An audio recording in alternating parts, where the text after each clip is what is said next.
పరమాత్మ స్వరూపులారా, రమ్యభూతులైన సచ్చిదానందేంద్ర సరస్వతి మహాస్వాముల వారి పుణ్యారాధనోత్సవములో ఇది రెండవది.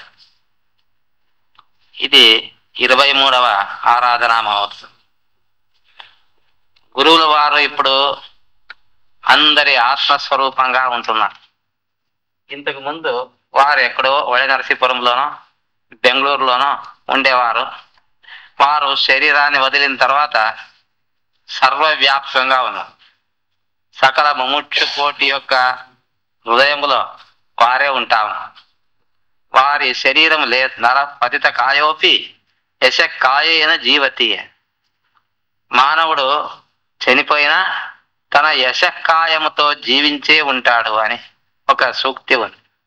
సచ్చిదానందేంద్ర సరస్వతి స్వామి వారు ఆ రోజు శరీరాన్ని చాలించరి. అయితే వారు లేరు అని మనం అనుకోరాదు. సచ్చిదానందేంద్ర సరస్వతి స్వామి అన్న ఒకటే, సచ్చిదానంద స్వరూపులైన ముముక్షు లోకము అన్న ఒకటే కదా. వ్యత్యాసం ఏముంది? పేరులోనే పరమార్థం కనిపిస్తా ఉంది. సచ్చిదానందేంద్ర సరస్వతి స్వామి వారు శరీరం చాలించినప్ప అంటే వాళ్ళకి శరీరం ఉంటే కదా చాలించారు. వారు శరీరాతీతులు అయిపోయినారు.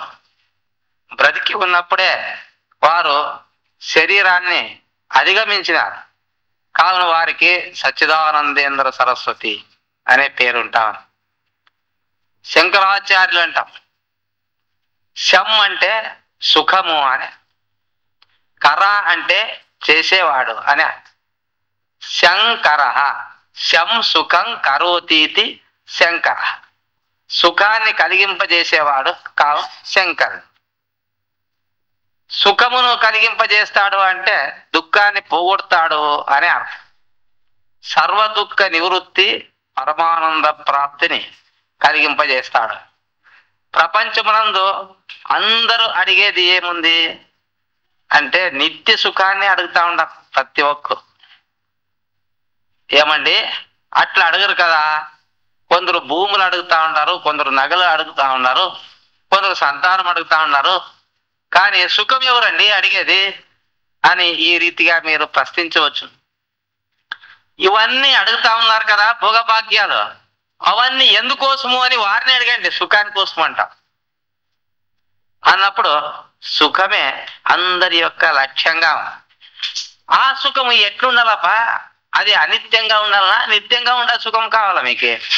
అయ్యో స్వామి ఇస్తా అటువంటిది ఎందుకు ఇస్తారు? అనిత్యమైంది, నిత్యమైన సుఖమే ఇవ్వండి మాకు అని జనులు అడుగుతాం. కావున శంకరాచార్యుల వారు శం సుఖం కరోతీతి శంకర, సుఖాన్ని కలిగింపజేసేవారు. సుఖాన్ని కలిగింపజేసేది ఏ మహాత్ముడో ఆయనే శంకరుడు. శం అంటే సుఖము అంటే ఆత్మ సుఖము. ఇంకా ఆచార్యుడు అనే నిరుక్తము అనే వేదాంగం ఉంది. దాంట్లో ఆచార్య అనే శబ్దానికి వ్యుత్పత్తి చెప్పినారు. ఆచార కస్మా, ఆచార్యుడు అనే పేరు ఎట్లా సిద్ధమయ్యింది అని. ఆచారం గ్రాహయతి, ఆచారాన్ని గ్రహింపజేసేవాడు కావున ఆచార్యుడు. ఆచినోతి బుద్ధిమితివా అని, బుద్ధిని ప్రకాశపరిచేవాడు అని అర్థం. ఆ రీతిగా నిరుక్తంలో ఉంటా ఉంది. బుద్ధిని ప్రకాశపరిచేది అంటే అర్థమేమి? బుద్ధిలో అవిద్య ఉంది, ఆ అవిద్యను బోధ వల్ల తీసేసి దాన్ని అహం బ్రహ్మాస్మి అనే రూపములోన ప్రకాశపరిచేవాడు కావున అతన్ని ఆచార్యుడు అని అంటాం. ఆచారం గ్రాహయతి ఆచార్య, ఆచారాన్ని గ్రహింపజేసేవాడు. ఏది సదాచారము ఏది దురాచారము అనే దాన్ని జనులకు బోధించేవాడు ఆచార్యుడు. ఇక్కడ ఆచారము అనే శబ్దానికి వేదాంత ప్రక్రియ అని కూడా గ్రహించవలసింది. వేదాంత ప్రక్రియలే నివృత్తి ధర్మమందు అవి ఆచారములు. ప్రవృత్తి ధర్మములో ఆచారములేవి? ప్రతిదినము స్నానం చేసేది, దేవుని పూజ చేసేది, పారాయణం చేసేది, ఇట్లా పరోపకారాదులు చేసేది, అదంతా అది ప్రవృత్తి ధర్మములోన ఆచారం. విభూతి పెట్టుకుంటావా, అది శుభ్రమైన వస్త్రాలు ధరిస్తావు, జపం చేస్తావు, అదింత ఆచారం. అటువంటి ఆచారములను నేర్పేవాడు కావున ఆచార్యుడు. జనులు స్వభావత దురాచారాలకు లొంగిపోతారు కావున మహర్షులు సదాచారాన్ని చెప్పవలసి వచ్చింది జనులకి. దురాచారం వల్ల రాను రాను పతితులు అయిపోతారు. ధ్యాయతో విషయాన్ పుంస సంగస్తేషూపజాయతే సంగాత్ సంజాయతే కామః కామాత్ క్రోధోభిజాయతే క్రోధాత్ భవతి సమ్మోహః సమ్మోహాత్ స్మృతి విభ్రమః స్మృతిభ్రంశాత్ బుద్ధినాశః బుద్ధినాశాత్ ప్రణశ్యతి. మనిషి క్రమక్రమంగా నాశనమయ్యేది ఎట్లా అంటే దురాచారం వల్ల. ధ్యాయతో విషయాన్ పుంసః సంగస్తేషూపజాయ. జనులు ఆయా విషయాల గురించి చింతన చేస్తా ఉంటే దాని యందు సంఘము ఏర్పడుతుంది. అంటే అంటుకోపోతాడు దాంట్లో అని. సంగస్తేషూపజాయతే సంగాత్ సంజాయతే కామః. అట్లా సంఘం వల్ల కామం ఏర్పడతా ఉంది, అంటే కోరిక ఏర్పడతా ఉంది. కామాత్ క్రోధోభిజాయతే. ఆ కోరిక వల్ల క్రోధం కలుగుతుంది, అంటే కోపం. తన యొక్క కోరికకు ఎవరైనా ఎదురు మాట్లాడితే కోపం వచ్చేస్తుంది. కావున కామాత్ క్రోధోభిజాయతే క్రోధాత్ భవతి సమ్మోహ. క్రోధం వల్ల సమూహం కలుగుతుంది. సమ్ అంటే సమ్యక్, అంటే ఎక్కువ. మోహము అంటే విరుద్ధ చిత్తము.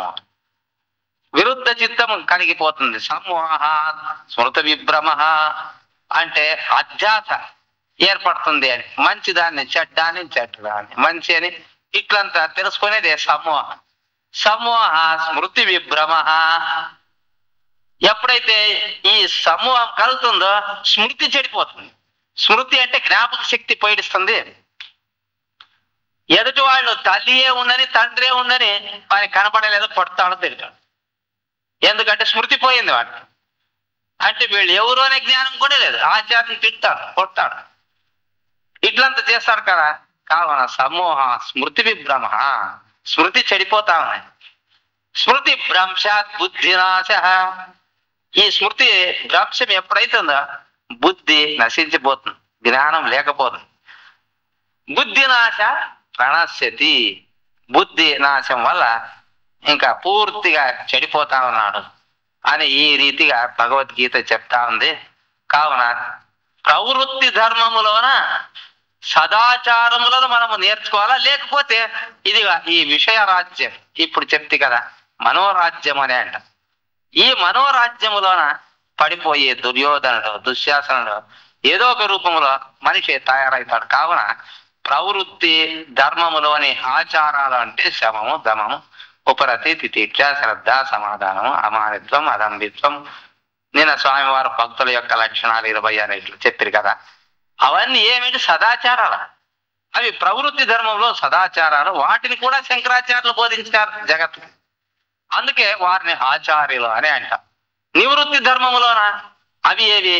అక్కడ ఆచారాలు అధ్యారోపాపవాద న్యాయం. నివృత్తి ధర్మములోన అవస్థాత్రయ ప్రక్రియ, కార్యకారణ ప్రక్రియ, జీవేశ్వర ప్రక్రియ, విద్యా ప్రక్రియ, పంచకోశ ప్రక్రియ. ఈ ప్రక్రియలన్నీ ఆచారాలు. ఎక్కడి విన్ని ఆచారాలుగా ఉన్నాయి? ఆ అంటే ఆసమంతా చారయతి, అర్థాన్ని తెలియజేసేవి. అంటే విశేషమైన ఆత్మ విజ్ఞాన సంబంధమైన అర్థాన్ని తెలియజెప్పే ప్రక్రియలు కావున ఆ రీతిగా వాటిని కూడా ఆచారములు అని అంటా ఉన్నాం. అంటే ప్రక్రియలు కూడా ఆచారాలే. అవి నివృత్తి ధర్మములో ఉండే వారికంతా ఆచారాలు. అవి అంటే వారు సదభ్యాసాన్ని సంపాదించుకోవాలని అటువంటి వారు కూడా నివృత్తి ధర్మంలో ఉండేవారు బాగుపడేదానికి ఏమేమి వారు చదువుకుంటారో పరమార్థ చింతామణి, ఉపనిషత్తులు, బ్రహ్మసూత్రాలు, వాటిని చదివేది, పారాయణం చేసేది, 10 మందికి చెప్పేది, ఇదంతా ఏముంది? ఇదింత సదాచారమేదే. సత్ ఆచార. సత్ అంటే ఏమర్థము? మంచి, పరమాత్మ. 2 అర్థాలు ముఖ్యమైనవి. ప్రవృత్తి ధర్మములో సదాచారం అంటే అక్కడేమి? మంచి నడవడిక.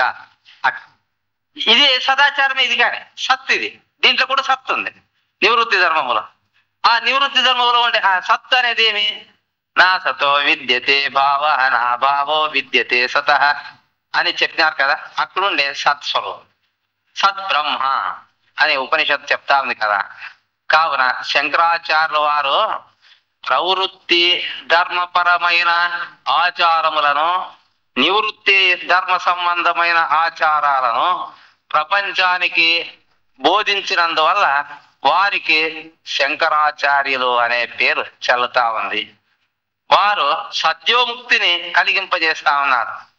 సద్యోముక్తి కలిగింపజేసేది అనేది కూడా సదాచారములోనే వారు సద్యోముక్తిని కలిగింపజేస్తా ఉన్నారు. సద్యోముక్తి కలిగింపజేసేది అనేది కూడా సదాచారంలోనే అంతర్గతంగా ఉంది. శంకరాచార్యుల వారు అజ్ఞానాన్ని పోగొట్టేదానికి వారు అవతరించినారు. నిన్నటి దినము శంకరాచార్యుల వారు అధ్యాస భాష్యాన్ని చెప్పినారు. చాలా దివ్యమైంది. దానికి అనంతమైన వ్యాఖ్యానాలు ఉంటా ఉన్నాయి.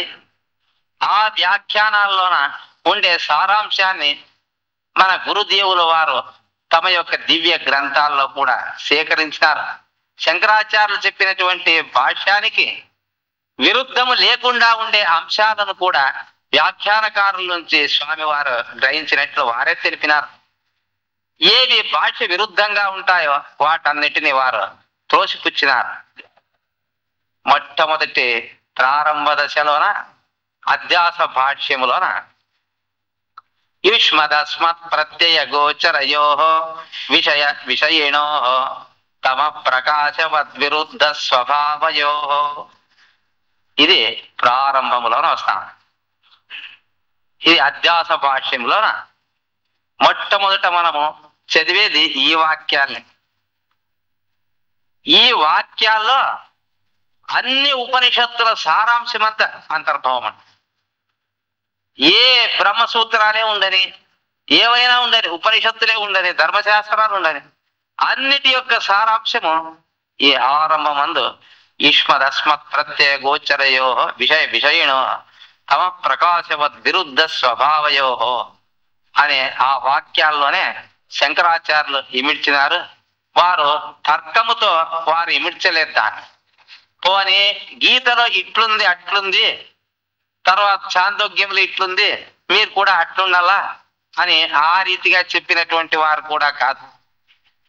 అంటే శంకరాచార్యులు వారు ఈ అధ్యాస భాష్యంలో కేవలము అనుభవాన్నే తీసుకొని ఉన్నారు, వేరేది వారు తీసుకోలేదు. అనుభవాంగ యుక్తిని చెప్పేది కూడా లేదు దాంట్లో. ఉత్త అనుభవ సంబంధమైన విషయమే కానీ వేరేదేం కాదు. దాన్ని గురించి ఇప్పుడు మనం తెలుసుకునేది ఉంది. ఈ మొదటి వాక్యాల్లోన శంకరాచార్యులు వారు ఏ రహస్యాన్ని చెప్పినారు అంటే యుష్మత్ ప్రత్యయము, అస్మత్ ప్రత్యయము అని ఈ రెండు శబ్దాలు మొదట్లో కనిపిస్తాయి.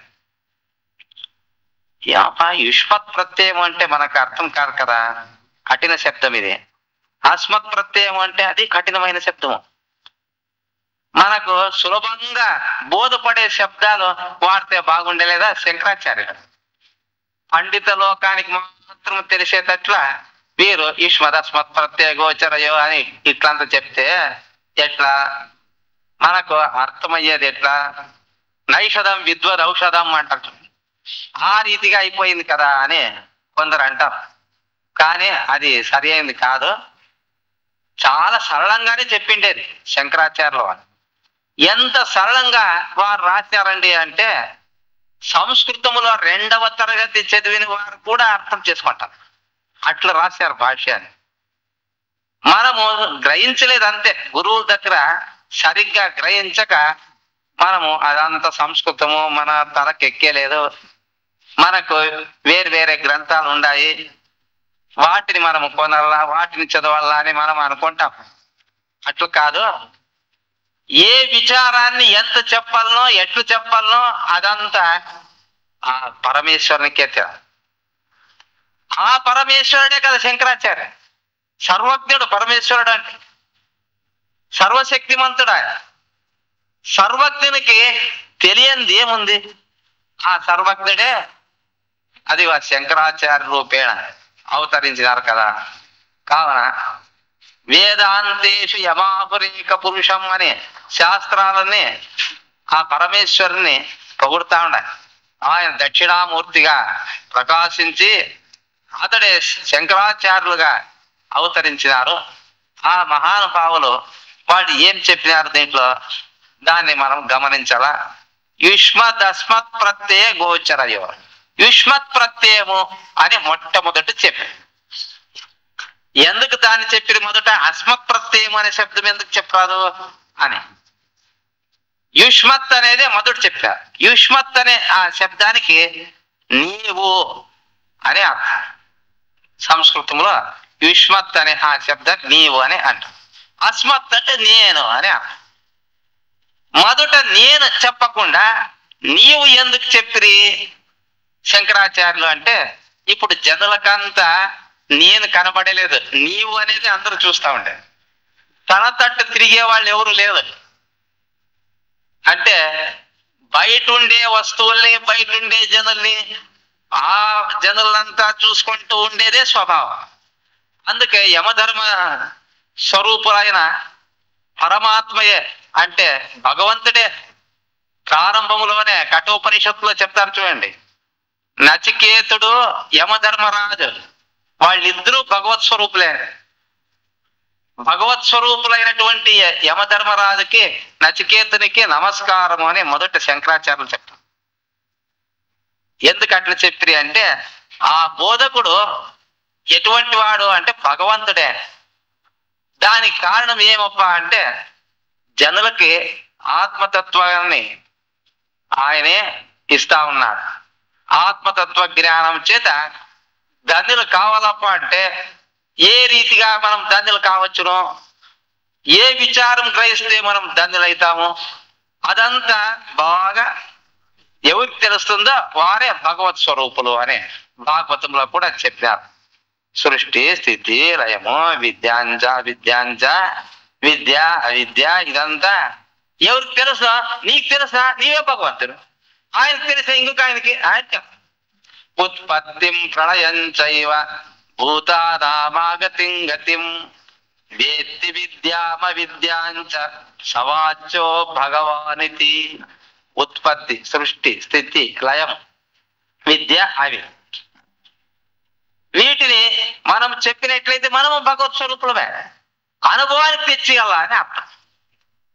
యమధర్మరాజు అనుభవానికి తెచ్చిచ్చారు నచికేతునికి. అందుకే ఈ దినానికి కూడా మనం ఏమంటా ఉన్నాము, వాళ్ళిద్దరిని భగవత్ స్వరూపులు అని. భగవత్ స్వరూపుడు ఏమప్ప, గురువు ఏమో భగవత్ స్వరూపుడు, నచికేతుడు ఎందుకు భగవత్ స్వరూపుడు అని అడగవచ్చు. గురువు శిష్యుడు ఇద్దరు వేరువేరే కాదు.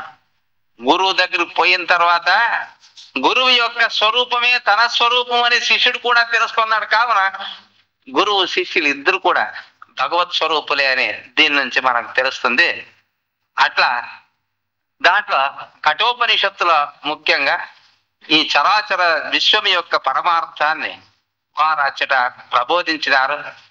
దాన్ని ఈ దినానికి కూడా మనము చదువుకుంటా ఉన్నాం కదా. శంకరాచార్యుల వారు ఆ దినము భాష్యము రాయకపోయింటే దాని యొక్క ఆంతర్యము మనకు తెలుస్తా ఉన్నా లేదు. ఎదుటుండే వస్తువుల్ని మనము అట్లా చూస్తా ఉన్నాము, ఎదుటుండే మనుషులు కూడా వెంటనే చూస్తా ఉన్నాము, మామూలుగా మనము గుర్తించలేదు, మన లోపల తట్టు మనము తిరగలేదు. అందుకే పరాంచికాని వ్యత్రణ స్వయంభో తస్మాత్ పరాం పశ్యతి నాంతరాత్మన్ కశ్చిద్దీర ప్రత్యేగాత్మానమైషతు ఆ వృత్త చక్షురమృతత్వమిచ్చన్నని యమధర్మరాజు ఈ విచారాన్ని చెప్తా ఉన్నారు. అంటే పరాంచికాని వ్యత్రణ అంటే బయట ఉండే భూమి, జలం, అగ్ని, వాయువు, ఆకాశం వీటిలో ఉండే వస్తువుల్నే ఈ మనిషి ఎప్పటికీ చూస్తా ఉంటారు. కానీ ఇంతమంది జనుల్లోన ఎక్కడో ఒక్కడు మాత్రము ఆత్మ వైపు తిరుగుతా ఉన్నాడు అని ఈ రీతిగా చెప్పినారు కదా. అందుకోసమే మొట్టమొదట జనులు చూసేది తన వైపు కాదు, జనుల తట్టు తిరిగి చూస్తారు. కావున యుష్మత్ ప్రత్యయాన్ని మొదటి చెప్పవలసి వచ్చింది. దాంట్లో యుష్మత్ అనే శబ్దము మొట్టమొదట శంకరాచార్యులు ప్రయోగించేదానికి కారణము ఇదే అని మనము తెలుసుకోవాలా. అస్మత్ అని ఆమె. అస్మత్ అంటే నేను అని. నీవు, అతడు, వాడు, వీడు, అవి, ఇవి ఇవన్నీ కూడా యుష్మత్ ప్రత్యయంలో చేరతాయి. యుష్మత్ ప్రత్యయంలో ఏమేమి చేరతాయి? నీవు మాత్రమే కాదు, వస్తువులు మాత్రమే కాదు, వారు, వీరు, అవి, ఇవి అని మనం ఏమేమి సంబోధిస్తున్నామో ప్రపంచంలో అదంతా కూడా యుష్మత్ ప్రత్యయ గోచరం. యుష్మత్ అంటే నీవు అని కదా అర్థము. మీరు మొదట చెప్పింది అట్లా చెప్పి ఇప్పుడు ఏమంటా ఉన్నారు? వారు, వీరు, అది, ఇది, ఆమె, ఈమె ఇదంతా దాంట్లో కలపల్లా అని అంటా ఉన్నారు కదా. ఇదేం అదంతా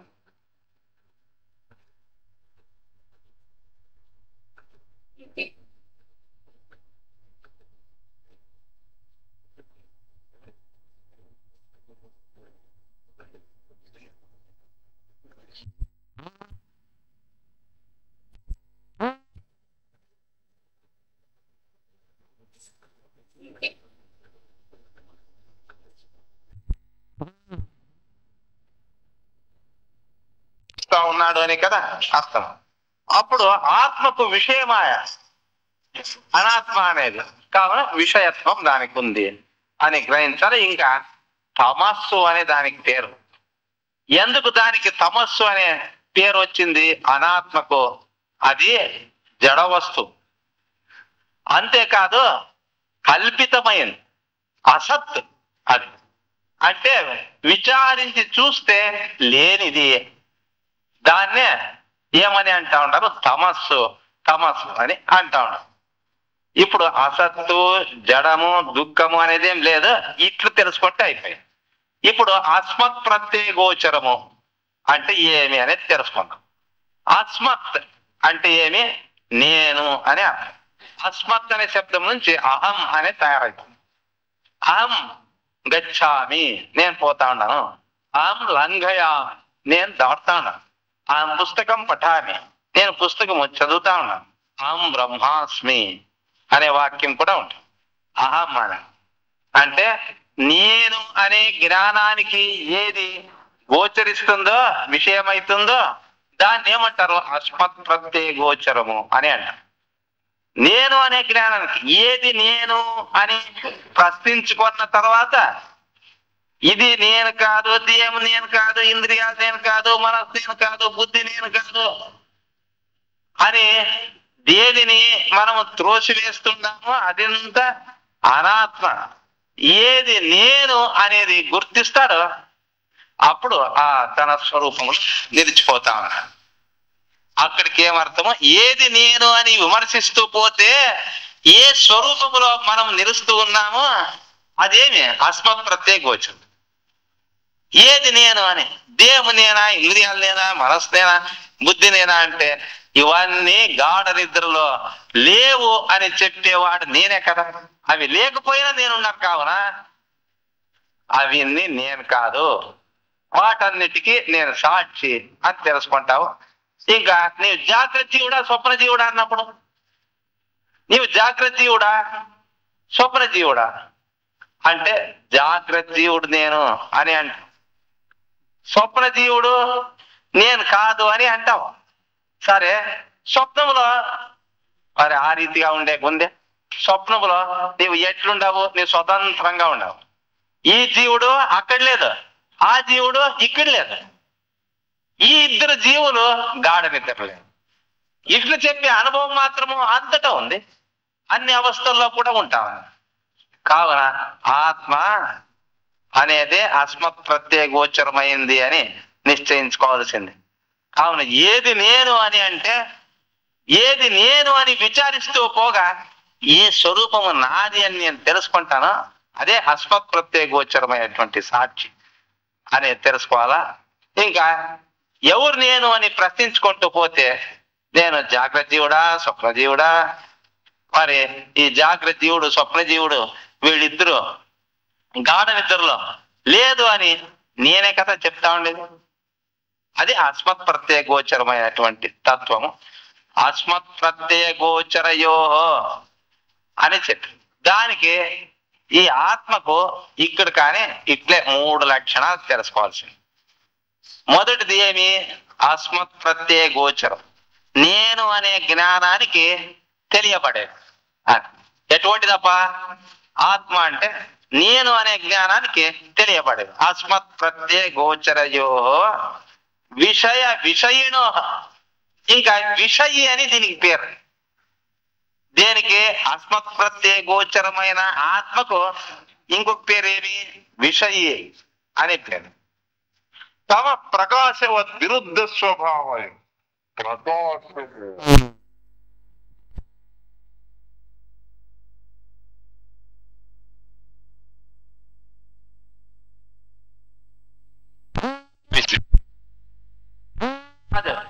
వాళ్ళిద్దరూ భగవత్ స్వరూపులే. భగవత్ స్వరూపులైనటువంటి యమధర్మరాజుకి నచికేతునికి నమస్కారం అని మొదట శంకరాచార్యులు. ఎందుకు అట్లా చెప్పి అంటే, ఆ బోధకుడు ఎటువంటి వాడు అంటే భగవంతుడే. దానికి కారణం ఏమప్ప అంటే, జనులకి ఆత్మతత్వాన్ని ఆయనే ఇస్తా ఉన్నాడు. ఆత్మతత్వ జ్ఞానం చేత ధన్యులు కావాలప్ప అంటే ఏ రీతిగా మనం ధన్యులు కావచ్చునో, ఏ విచారం గ్రహిస్తే మనం ధన్యులైతామో అదంతా బాగా ఎవరికి తెలుస్తుందో వారే భగవత్ స్వరూపులు అని భాగవతంలో కూడా చెప్పినారు. సృష్టి స్థితి లయము విద్యాంజ విద్య అవిద్య ఇదంతా ఎవరికి తెలుసా? నీకు తెలుసా? నీవే భగవంతుడు. ఆయనకు తెలిసే ఇంకొక ఆయనకి ఆయన ఉత్పత్తిం ప్రళయం చైవ భూతానామాగతిం గతిం వేత్తి విద్యామ విద్యాంచ సవాచ్యో భగవానితి. ఉత్పత్తి, సృష్టి, స్థితి, లయం, విద్య అవి. వీటిని మనం చెప్పినట్లయితే మనము భగవత్ స్వరూపులమే, అనుభవానికి తెచ్చిగల అని అర్థం. యమధర్మరాజు అనుభవానికి తెచ్చిచ్చారు నచికేతునికి. అందుకే ఈ దినానికి కూడా మనం ఏమంటా ఉన్నాము, వాళ్ళిద్దరిని భగవత్ స్వరూపులు అని. భగవత్ స్వరూపుడు ఏమప్ప? గురువు ఏమో భగవత్ స్వరూపుడు, నచికేతుడు ఎందుకు భగవత్ స్వరూపుడు అని అడగవచ్చు. గురువు శిష్యుడు ఇద్దరు వేర్వేరే కాదు. గురువు దగ్గరికి పోయిన తర్వాత గురువు యొక్క స్వరూపమే తన స్వరూపం అని శిష్యుడు కూడా తెలుసుకున్నాడు. కావున గురువు శిష్యులు ఇద్దరు కూడా భగవత్ స్వరూపులే అని దీని నుంచి మనకు తెలుస్తుంది. అట్లా దాంట్లో కఠోపనిషత్తులో ముఖ్యంగా ఈ చరాచర విశ్వం యొక్క పరమార్థాన్ని వారచ్చట ప్రబోధించినారు. దాన్ని ఈ దినానికి కూడా మనము చదువుకుంటా ఉన్నాం కదా. శంకరాచార్యులు వారు ఆ దినము భాష్యము రాయకపోయింటే దాని యొక్క ఆంతర్యము మనకు తెలుస్తా ఉన్నా లేదు. ఎదుటుండే వస్తువుల్ని మనము అట్లా చూస్తా ఉన్నాము, ఎదుటుండే మనుషులు కూడా వెంటనే చూస్తా ఉన్నాము. మామూలను మనం గుర్తించలేదు, మన లోపల తట్టు మనము తిరగలేదు. అందుకే పరాంతికాని వ్యత్రణ స్వయంభో తస్మాత్ పరాం పశ్యతి నాంతరాత్మన్ కశ్చిద్దీర ప్రత్యేగాత్మానమైష్యత్ ఆవృత్త చక్షుర అమృతత్వమిచ్చన్నని యమధర్మరాజు ఈ విచారాన్ని చెప్తా ఉన్నారు. అంటే పరాంచికాని వ్యత్రణ అంటే బయట ఉండే భూమి, జలం, అగ్ని, వాయువు, ఆకాశం వీటిలో ఉండే వస్తువుల్నే ఈ మనిషి ఎప్పటికీ చూస్తూ ఉంటారు. కానీ ఇంతమంది జనుల్లోన ఎక్కడో ఒక్కడు మాత్రము ఆత్మ వైపు తిరుగుతా ఉన్నాడు అని ఈ రీతిగా చెప్పినారు కదా. అందుకోసమే మొట్టమొదట జనులు చూసేది తన వైపు కాదు, జనుల తట్టు తిరిగి చూస్తారు. కావున యుష్మత్ ప్రత్యయాన్ని మొదటి చెప్పాల్సి వచ్చింది. దాంట్లో యుష్మత్ అనే శబ్దము మొట్టమొదట శంకరాచార్యులు ప్రయోగించేదానికి కారణము ఇదే అని మనము తెలుసుకోవాలా. అస్మత్ అని ఆమె, అస్మత్ అంటే నేను అని. నీవు, అతడు, వాడు, వీడు, అవి, ఇవి ఇవన్నీ కూడా యుష్మత్ ప్రత్యయంలో చేరతాయి. యుష్మత్ ప్రత్యయంలో ఏమేమి చేరతాయి? నీవు మాత్రమే కాదు, వస్తువులు మాత్రమే కాదు, వారు, వీరు, అవి, ఇవి అని మనం ఏమేమి సంబోధిస్తున్నామో ప్రపంచంలో అదంతా కూడా యుష్మత్ ప్రత్యయ గోచరం. యుష్మత్ అంటే నీవు అని కదా అర్థము, మీరు మొదట చెప్పింది. అట్లా చెప్పి ఇప్పుడు ఏమంటా ఉన్నారు, వారు వీరు అది ఇది ఆమె ఈమె ఇదంతా దాంట్లో కలపల్లా అని అంటా ఉన్నారు కదా. ఇదేం అదంతా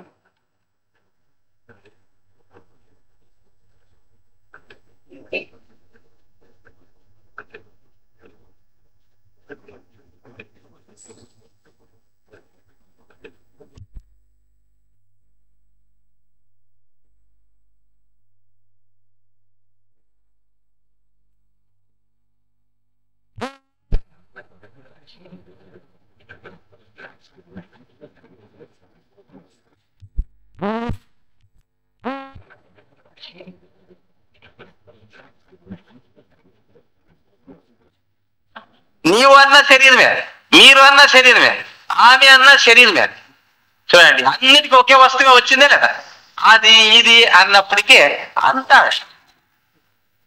వారు వీరు అని అన్నప్పటికీ, అవన్నీ అన్నప్పటికీ, ఇవన్నీ అన్నప్పటికీ అంత దృశ్య పదార్థాలే కదా కనపడేది. ఇంకా వేరేది ఏమైనా ఉందా? ఏం లేదు. అట్లా మనకు ఎదుట కనబడే వస్తువులు ఏవే ఉన్నాయో వాటిని అప్పుడప్పుడు మనం ఏం చేస్తా ఉన్నాము, సంబోధిస్తాం. సద్దు ಮಾಡದಿರಿ పంచేంద్రియಗಳಿరా. ఎవరిని? ఆ రాముణ్ణి పూజిపే అని అంట. ముద్దు రామన పూజిపే. ముద్దు రాముణ్ణి నేను పూజిస్తా ఉన్నాను. ఓ ఇంద్రియములారా గలాట చేయొద్దనప్ప సంబోధించినట్ల ఇంద్రియాలు. సద్దు ಮಾಡದಿರಿ, మీరంతా గలాట చేయొద్దనప్ప అని ఎదుటి వాళ్ళు మనం సంబోధిస్తాం కదా. సద్దు ಮಾಡದಿರಿ పంచేంద్రియಗಳು. ఓ పంచేంద్రియములారా గలాట.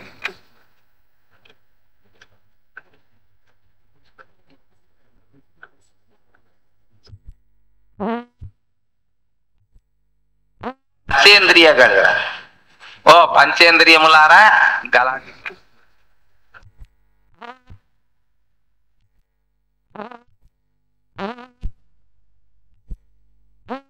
నిధి అంటే డబ్బు. ఇంతవరకు నిధియే దేవుడు అని అనుకోరేంటి?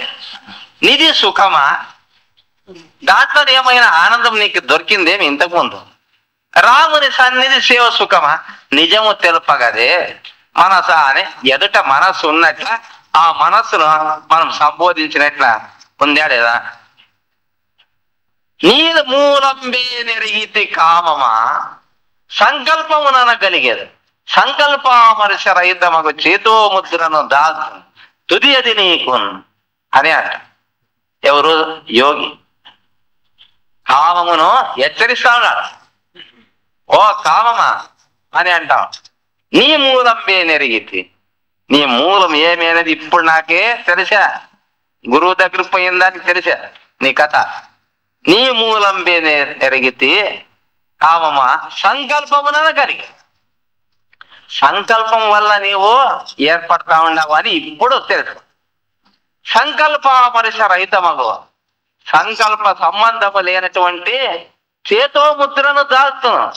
చేతో ముద్ర అంటే చిన్ముద్ర అంటే ఏమి? బొటన్ రేలు, చూపుడు రేలు, ఆ రెండింటిని ఇట్లా కలుపుకునేది.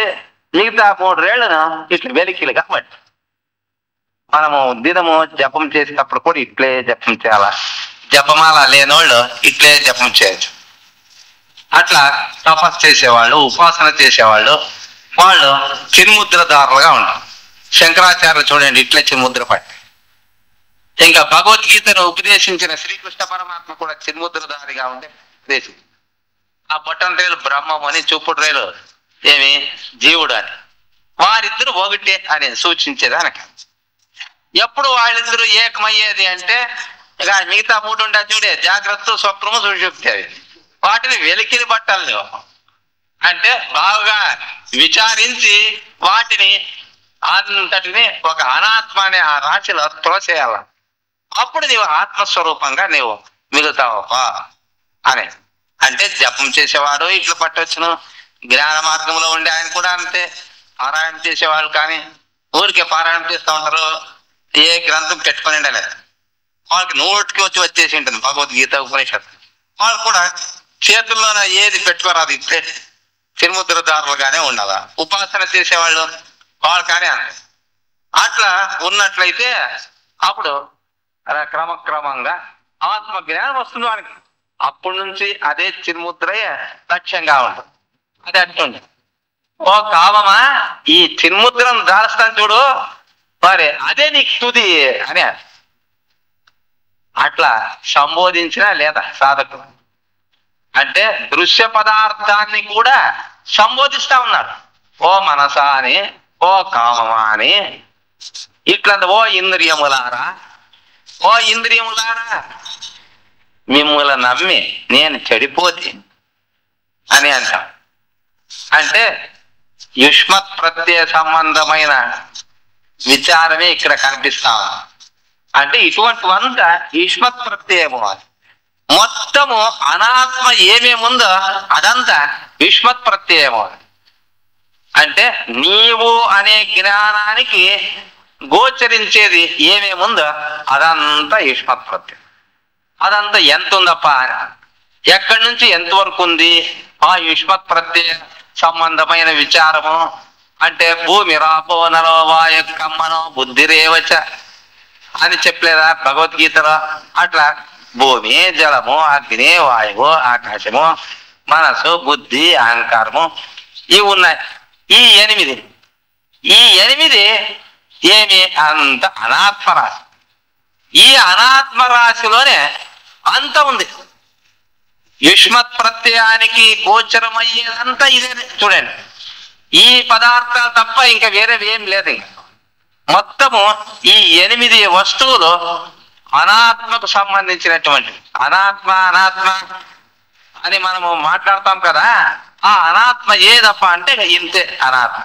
దాంట్లోన ఏమేం చేరలేదు, ఏమేం చేరింది అది కొంత గ్రహించడం.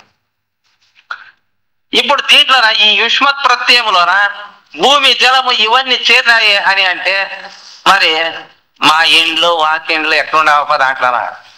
అంటే ఈ భూమి పైన కదా నీ ఇండ్లు వాకిండ్లు, నీ పశువులు, నీ యొక్క డబ్బు అదంతా కూడా దీంట్లోనే ఉండేది. అది దాంట్లోనే అంతర్గతం కదా. ఇంకేముంది? ఇంకా నా ఇంద్రియాలు అని అడగొచ్చు కదా. నీ ఇంద్రియాలు, నీ మనస్సు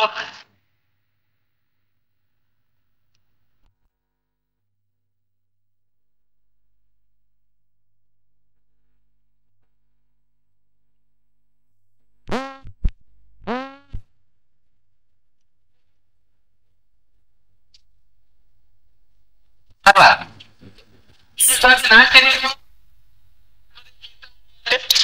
వాళ్ళవి అందరివి, మనుష్యులవి, పశువులవి, క్రిములవి, కీటకాలవి అన్నిటినీ ఆ అనాత్మ అనే ఆ గుంపులో చేర్పాలా. అదే యుష్మత్ ప్రత్యయ గోచరమైంది. ఇంకా ఏమి కానీ ఇచ్చిపెట్టరా చూడండి, అన్ని దాంట్లో చేర్పాలా అని మనం అంటా ఉన్నాం కదా. ఇప్పుడు మనము చేర్పాలంటే కష్టం కదా స్వామి, వేరే వాళ్ళ చేతులను మోసి దాంట్లో పెట్టాలేమి. అట్లా కాదు, అది ఉండేది అట్లుంది. ఊరికి అట్లా మాట్లాడుతున్నాం అంటే అది చేర్పు ఇచ్చేర్పు చేరే ఉన్నాయి అన్ని. నీకు తెలియదు కదా, యుగ యుగాలుగా నువ్వు ఇట్లంతా బహిర్ముఖ వృత్తిలో ఉంటా ఉండి నీ శరీరం, నీ ఇంద్రియాలు, నీ ఆత్మ అన్ని ఇడిచిపెట్టేసావు. ఆత్మను మర్చిపోయేది అట్లుండి. ఆత్మకు విషయమైన బుద్ధి, మనస్సు, ఇంద్రియాలు, శరీరము వీటన్నిటి కూడా అది ఇడిచిపెట్టేస్తావు. బయట ఏం చూసుకుంటున్నావు? సహజంగానే అనాత్మ అనే దాంట్లో ఆ పరమాత్మ సహజంగానే అన్ని పెట్టేశాడు. నీవేం పెట్టాల్సిన పని లేదు. నీ చేతి ఏమైతుంది? ఒక కొండ ఎత్తేది అయ్యలేదు కదా. ఆయన సహజంగానే అట్లా చేశాడు. అవస్థాత్రయ విచారంలో మీరు వింటా ఉంటారు.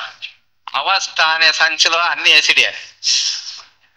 ఏమి స్వామి, రాళ్ళు రప్పులు అన్ని వేస్తావా? ఏవో నీవు తీసుకుని వచ్చి వేస్తుంది. దాంట్లోనా చూడపా ఇంకా ఏమేమి వేయాలా తెలుసా? జ్ఞానేంద్రియాలు దాంట్లో వేయాలా, కర్మేంద్రియాలు వేయాలా.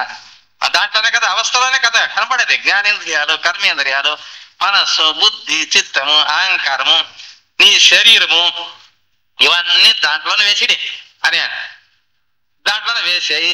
తర్వాత ఇంకేమి ఇతరుల యొక్క శరీరాలు, ఇతర భూతములు, ప్రాణులు, ఇంకా ఏది, ఇంకా నవగ్రహాలు, వేలకు వేల కోట్లకు నక్షత్రాలు, వాటన్నిటిని దాంట్లోనే నా చేతి ఏమవుతుంది సమేసేది అని అడగల కదా, ఊరికి వింటూ ఉంటారు జనులు.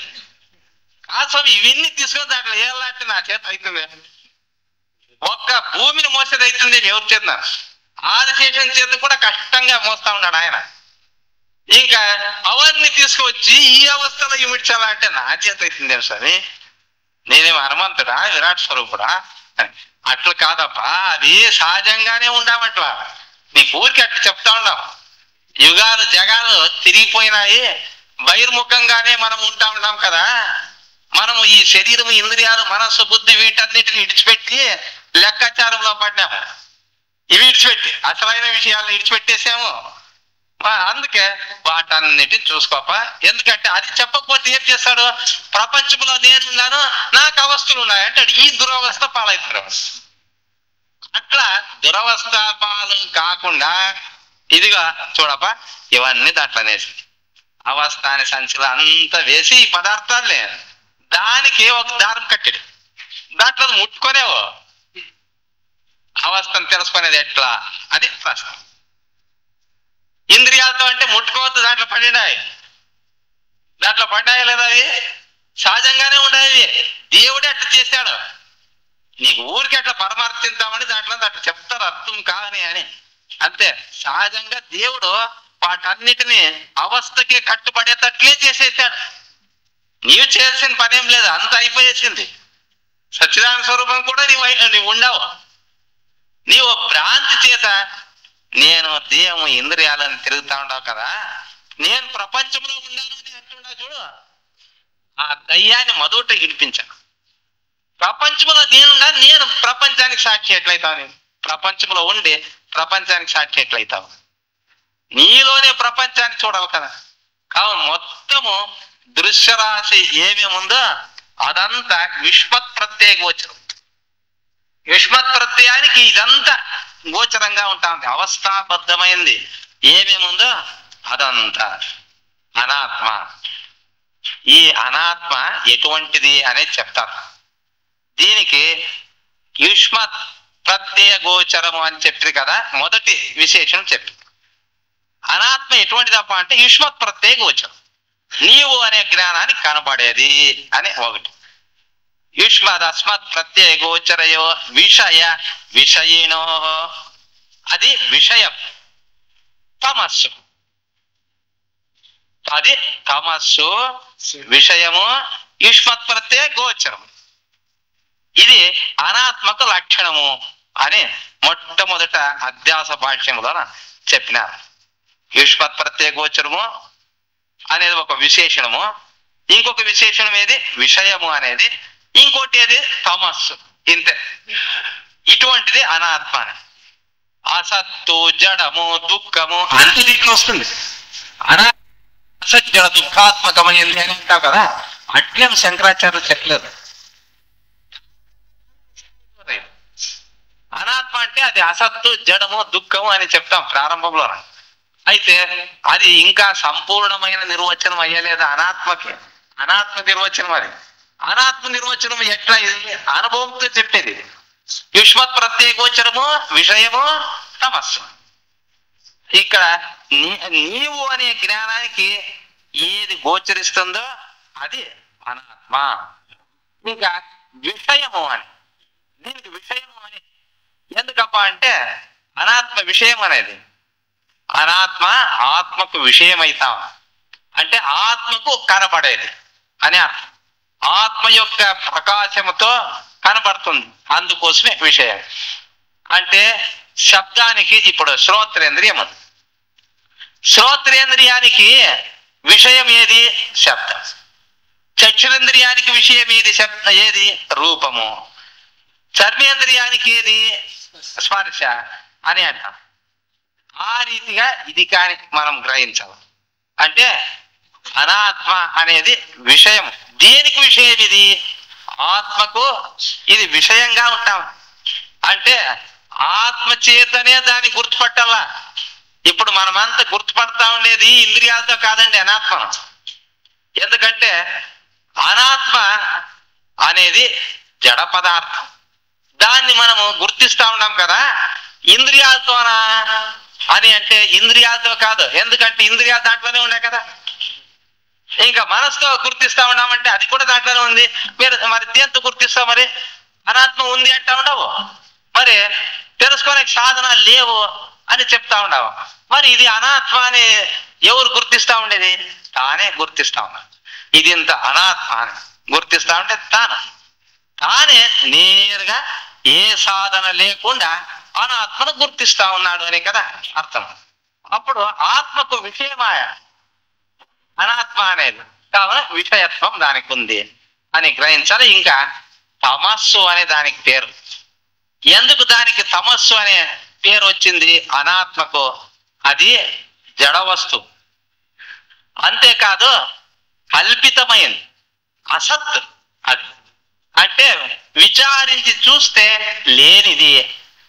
దాన్నే ఏమని అంటా ఉంటారు? తమస్సు, తమస్సు అని అంటా ఉంటారు.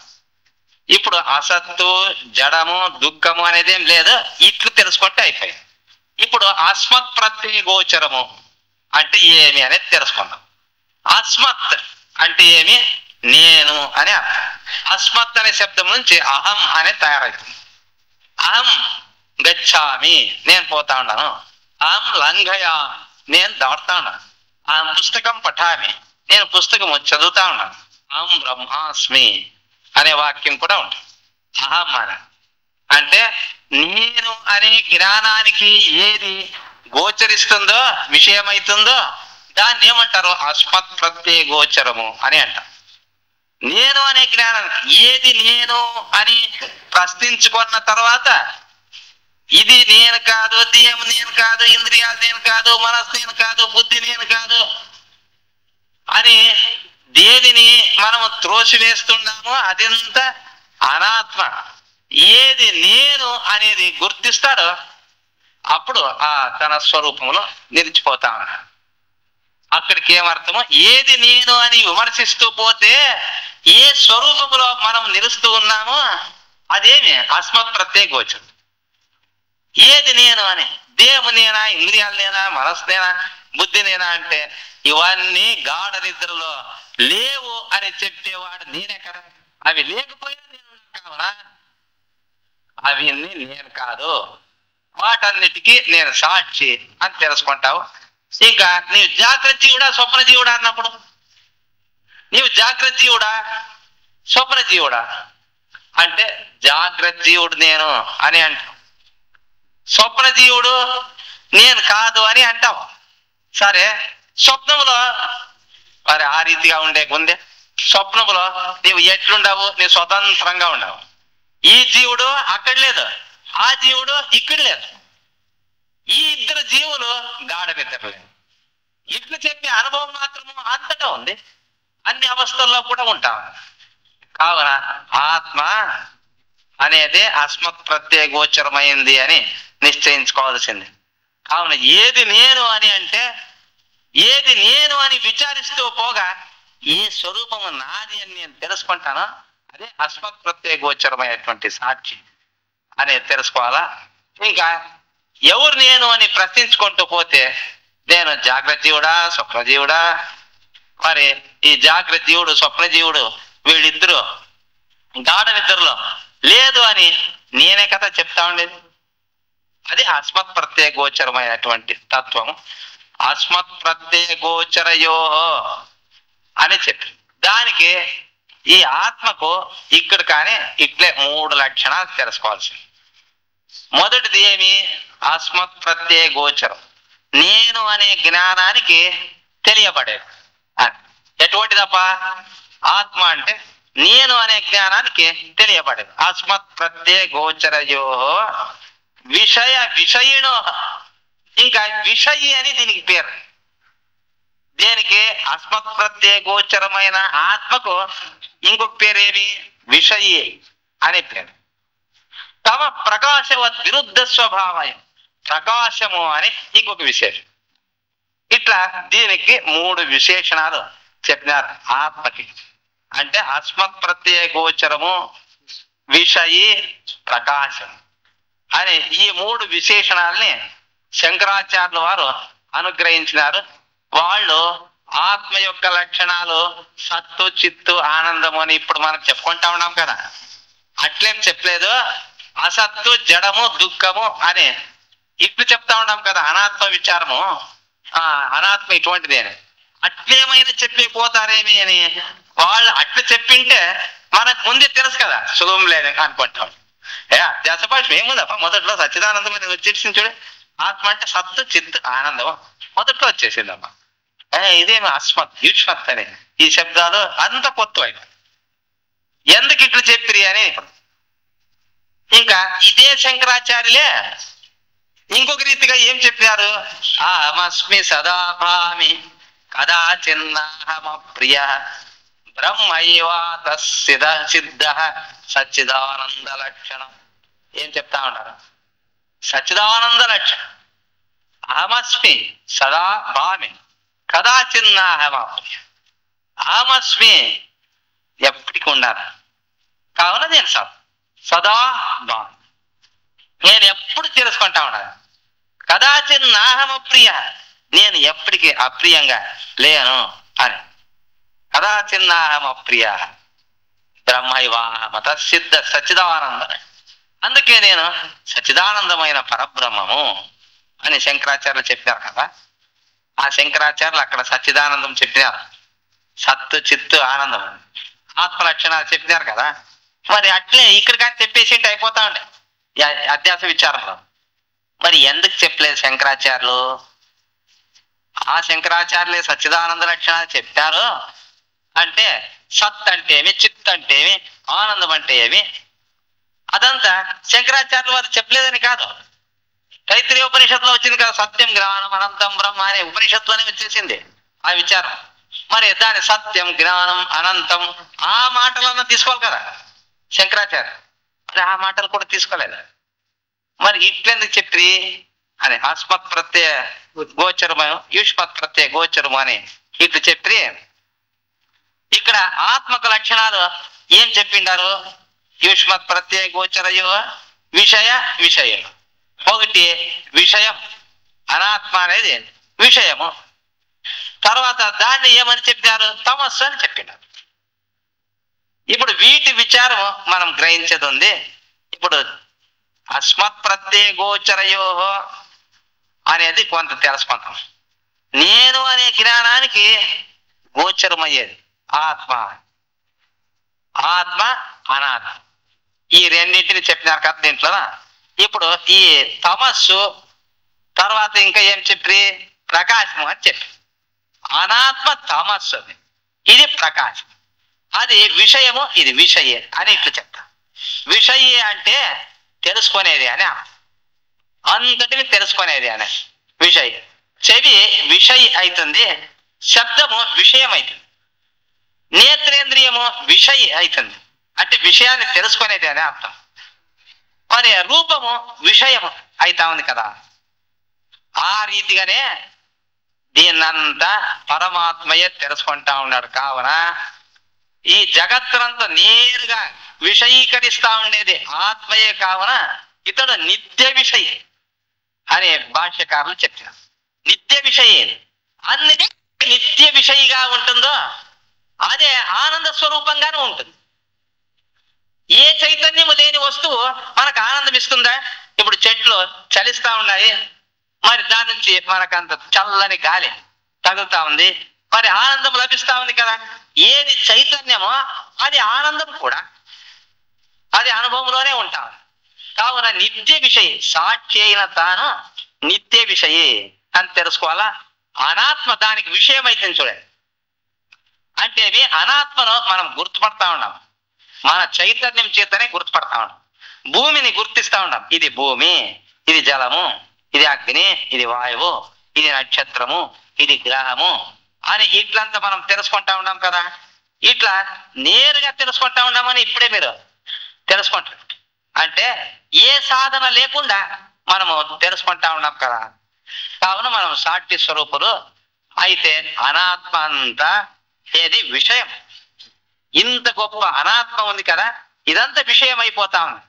విషయిని వీడి విషయము అనేది తోచడానికి లేదు. శ్రోత్రేంద్రియాన్ని వీడి శబ్దం మనకు తోస్తుంది. శ్రోత్రేంద్రియమును వీడి స్వతంత్రంగా తోచడానికి లేదు. శబ్దం మనకు తోచాలా అంటే శ్రోత్రేంద్రియం ద్వారానే తోచాలి అది, అంతే కదా. అట్లా ఇంత పెద్ద జగత్ అనాత్మ ఇది మనకంత కనబడతా ఉంది అంటే దేని ఆధారం చేత? విషయ వల్లనే ఇదంతా తోస్తా ఉంది. మరి మొత్తానికి రెండు పదార్థాల యొక్క స్వామి, మీది కూడా ద్వైతమే. విషయ విషయ ఈ రెండు ఏర్పాటు. ఇంకేమి ద్వైతం చెప్పిన మాటలు మీరు కూడా కొంచెం శబ్దాలు మార్చిండారు. విశ్వత్ అస్వత్ నడుస్తుంది అంతే. మరి గలాట కొంచెం చేసి మరి మాది వేరే అని మీరు ఇటు మాట్లాడుతూ ఉంటారు కదా, ఇది సరైన పద్ధతి కాదు అని ఆక్షేపించే వాళ్ళు ఉంటారు. కావున కమ ప్రకాశవద్ విరుద్ధ స్వభావయో, అదే జవాబు దీనికి. తమస్సు ప్రకాశం. అనాత్మ ఎటువంటిది అంటే అది తమస్సు, ఆత్మ ఎటువంటిది? ప్రకాశం ఉన్నట్లానే. దాని ధర్మము అని తెలుసుకోకూడదు మనము. ఇవి ప్రకాశము ఉన్నట్ల, తర్వాత ఏమి తమస్సు ఉన్నట్ల అనే ఉదాహరణలు అవి. అంటే తమస్సు ఉన్నట్ల అంటే ఏం అభిప్రాయము? అది నిజంగా లేదు అని అర్థం. ఇప్పుడు ఎట్లప్ప అంటే మనమంతా రాత్రి పూట ఆశ్రమంలో కూర్చొని వేదాంతం వింటా ఉన్నాము. ఇంకా చీకటి ఏర్పడి ఇదేమరా చీకటి అయిపోయి దాన్ని దప్పటి మొదట చీకటిని అని నిలబడతామా మనం? చీకటిని దబ్బెక్కిపోతామా? దబ్బెక్కిపోయలేదు మనం. ఈ చీకటి అర్థమయ్యే కదపా, దీన్ని త్రొయ్యండి అని అంటామా? అనేలేదు. ఏమప్పా చీకటి అంటే అది వెలుతురు యొక్క అభావము, స్వతంత్ర వస్తువు కాదు అది. అట్లా అనాత్మ స్వతంత్ర పదార్థం కాదు, ఉండేది ఆత్మ అని అంతే. అదొక్కదాంతోనే తీర్మానం అయిపోయాయి. చాలా ముఖ్యమైన జగత్తే లేకున్నట్లయిపోయా. ఇంకా ఎక్కువ మాట్లాడేదేం లేదు. ఎవరికి ఆ శరీరం కూడా లేదు, కర్మ లేదు. శరీరం ఉందా కర్మ ఉందా మీరే చెప్పండి అంటాం చూడు. అంత సులభంగా ఉంది ఇది. అది ఎంత సులభమో ఆ శరీరం లేదనే దానికి అది యుక్తి. ఇప్పుడు ప్రపంచమే లేకపోయా, నీ శరీరం నా శరీరం అనేదేం లేదు, ప్రపంచమే పోయింది. ఇంకా మాట్లాడుకున్నట్లు పోయింది. కావున చీకటికి ఎందుకు పోల్చింది శంకరాచార్యుల వారు అంటే, చీకటి చూసేదానికేమో నిజంగా ఉన్నట్లు కనిపిస్తుంది, కానీ విచారించి చూస్తే చీకటి అనే వస్తువే లేదు. ఎప్పుడు అగ్గిపుల్ల గీచిండామో ఏదప్ప చీకటి నేను పారుతానని అరుచుకుంటూ పారినా, అది అట్లేం లేదు. సాయంకాలము ఆశ్రమానికి రావాలా, తలుపు తెరిస్తే నల్ల కనబడతామని లోపల. దీని మొదట పరకు తీసుకొని నూకిటండి ఇదే చీకటి అని అంటామా? అది నిజమైన వస్తువు అయ్యింటే దాన్ని అంతా కసుతో నూకుతా ఉంటుంది. కసుపాక తీసుకొని అంత నూక్కుంటా పోతా ఉంటుంది. అది స్వతంత్రమైన వస్తువే కాదు. చీకటి ఎట్లా స్వతంత్రమైన పదార్థం కాదో, ఊరికి ఎట్లా తోస్తుందో అట్లా ఈ అనాత్మైన జగత్తు ఊరికే తోస్తుంది ఉన్నట్ల, నిజంగా అది లేదు అని. ఎందుకంటే ప్రకాశం ఎప్పుడు వచ్చిందో అది చెప్పకుండా పోవలసింది. అది దాని సమకాలంలోనే పోయిడుస్తుంది అనేది కూడా తప్పు. అది వచ్చింది అని మళ్ళా మీరు అడుగుతారు. వచ్చింటే అది పోవాలా, రాలేదు పోలేదు. ఏ ఆ ప్రపంచము రాలేదు పోలేదు, ఏ సృష్టి కాలేదు అని మనం తీర్మానం చేయాలనే శంకరాచార్యులు అది ఇట్లా తీర్మానం చేసిండారు ప్రారంభంలోనే. ఇంకా మీరు మిగతా చూసుకోకుండా అంటారు శంకరాచార్య. ఇంత మాత్రం మీ చేతికి ఇచ్చిండారు. అక్కడి నుంచి ముందు మీది అధ్యాస విచారం. అధ్యాస విచారం అంతా నీకు హస్తగతం కావాలప్ప అంటే ఇదిగా మొట్టమొదట 4 పంక్తులు ఆ శంకరాచార్యులు చెప్పినారు కదా, దాన్ని మనం గమనించాం. కావున పరమాత్మ యందు ఈ జగత్తు అత్యంతాభావం అని శంకరాచార్యుల వారు చెప్పినారు. అత్యంతాభావం అంటే లేనే లేదు అని చెప్పేదానికే దీన్ని చెప్పవలసి వచ్చా. తమ ప్రకాశవాన్ అని చెప్పింది కదా, తమస్సు ప్రకాశం. ఆ రెండు ఉదాహరణప్రాయంగా ఉంటా ఉన్నాయి. ఎందుకంటే ప్రకాశము అది స్థిరంగా ఉండేది, అది బాధకం, అది బాధ్యం. ఏది చీకటి అనేది అది బాధ్యం. ఎప్పుడు ఇది బాధకం వచ్చినా సమకాలంలోనే మరి అది ఉండరా, అది లేకుండా పోతాం. దాని నిజమైన వస్తువు అని మనము రాద్ధాంతం చేయాల్సిన పని లేదు. ఏమప్పా ఈ జగత్తు ఎట్లు పుట్టా, ఏం కథ, ఇంత ఏం లేదు. అటువంటివి అన్ని ఉండేదానికి లేదు. హిమాలయాల దగ్గర ఏదో ఒకనొక కిరాత జాతి ఉండిందట. వాళ్ళు పొద్దున బిచ్చకు పోయేవాళ్ళు, బిచ్చాటం చేసేదానికి పల్లెల మీద పోయేవాళ్ళంట. అక్కడంతా బిచ్చు పెట్టుకొని సాయంకాలానికి ఆ పర్వతాల దగ్గరికి వచ్చిడుస్తూ ఉంటారంట. 5 గంటలకంతా వచ్చిడిసేది. అన్నం గిన్నె ఏం తెచ్చుకోవాలంటారా, అంత తిని పండుకోండి. వాళ్ళకి చీకటి అంటే తెలీదట. వెలుతురు ఉన్నప్పుడు పండుకొని మళ్ళా లేచేది ఎప్పుడు, తెల్లవారినాక. అప్పుడు కూడా చీకటి ఉండేది. చీకటి అంటే వాళ్ళకి ఏమీ తెలీదు. వాళ్ళు ఒకనొక దినము కొండ గుహల దగ్గరికి పోయారంట. ఒక గుహలో ఇట్లా తొంగి చూసిండ, నల్ల కనబడి చీకటే.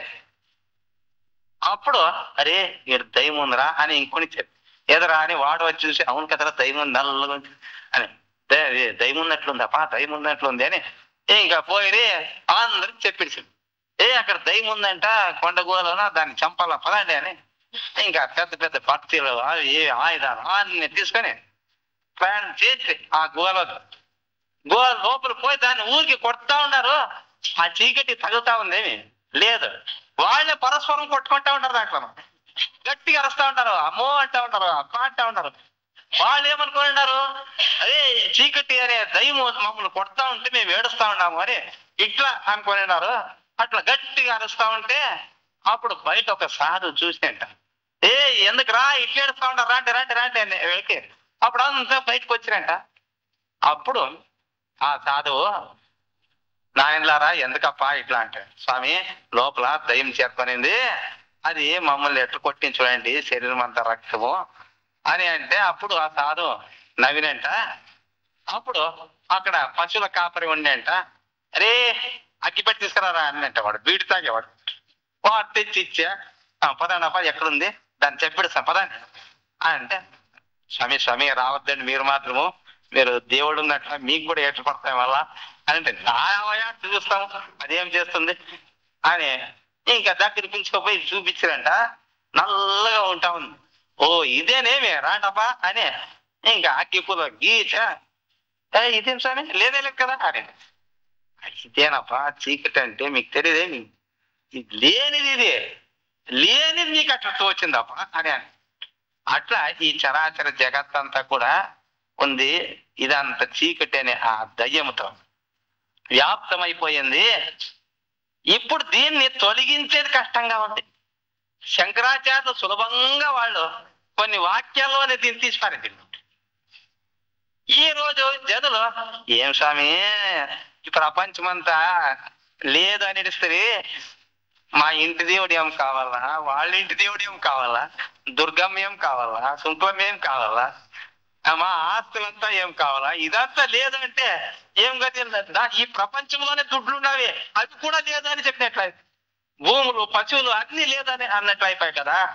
స్వామి మీకు మీ వేదాంతానికి ఒక నమస్కారము, నాకే మా దుర్గమ్మ అవన్నీ ఉండేవి, మేము అక్కడికి పోతాము అనేసారు జనులు. కావున దీనికి మెజారిటీ లేదు. శంకరాచార్యుల పట్టణంలో నలుగురే ఉండేది. కావున మీరు ఊరంతా తిరుక్కారండి, రాండి రాండి రాండి అని గంటలో వేయండి. మరి వాడు వస్తే అడగండి. ఇక్కడే చుట్టుముట్టు ఉండేవాళ్ళు కూడా ఎవరు రారు. మీరంతా వెనకటి జన్మలోన ఎంతో తపస్సు చేశాం. ఆ తప ప్రభావం మీ యొక్క సూక్ష్మ శరీరంలో ఉంది. కావున ఆ తప ప్రభావము ఈ యుగాంతరాలైనా ఉంటుంది. కావున ఆ తప ప్రభావమే మిమ్మల్ని ఇక్కడికి పట్టుకొచ్చిండేది. లేకపోతే అట్లా బజార్లో ఉండే వాళ్ళకి వ్యాపారం అని చెప్పి ఒక గంట సేపు కూర్చొని వేదాంతం వినిపో అంటే ₹80 ఇస్తావు అంటారు. ఏమైనా ₹80 అని. మన హనుమంతరావు గారు ఒక గ్రంథాన్ని అచ్చవేయించాలా అని అనుకుంటారంట. ఒక పండితుని దగ్గర పోతే ₹80 ఇస్తావు అని. ఇంకొక ఆయన దగ్గర పోతే కూడా ₹80 ఇస్తారు. మొదట అది తీర్మానం కానీ ఆవిడ చూస్తాం అని అంటారు. ఆ రీతిగా మరి ప్రపంచము అంతే. అది ఎన్నో జన్మాంతరాల నుంచి జనులు బహిర్ముఖ వృత్తిలోనే ఉండేవారు.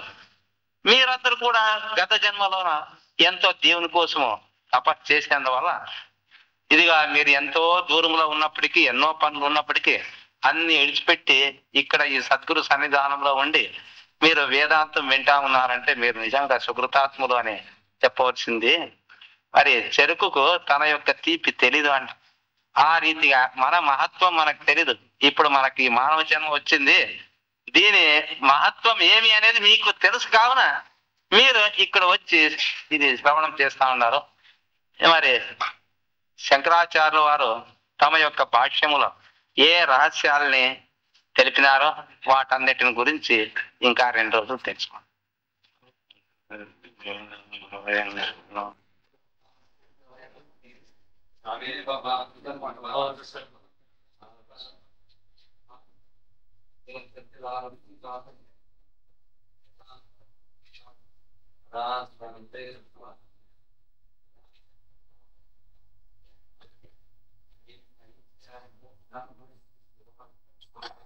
Loka,